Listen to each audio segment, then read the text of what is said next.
మీరు దానికి రిలేటివ్స్ అవుతారండి. మీకు తను చాలా పోలిక కనిపిస్తున్నాయి.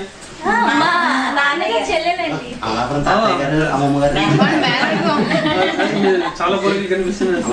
తాతయ్య గారు, అమ్మమ్మ గారు, చాలా పోలిక కనిపించండి నీకు. నువ్వేనా అల్లరి చేస్తున్నావు అని అడిగారు. రిలేషన్ లేదు కానీ వీళ్ళు ఫ్రెండ్స్ మాధవి వాళ్ళను. తను వాళ్ళ అమ్మ నాన్న కూడా మాధవి వాళ్ళ అమ్మ వీళ్ళు కూడా అన్నయ్య వాళ్ళు చిన్న రిలేషన్ కాదు కానీ మాధవి వాళ్ళ అమ్మ బాగా 6వ తరగతి 7వ తరగతి కలిసి మా ఒకే ఊరు కదా. నేను శాస్త్రి నేనైతే నిరంతరంలో చదివానండి. నేను ఇద్దరం తర్వాత 66 సంవత్సరం దగ్గర నుంచి స్నేహితులు ఆటల్లో.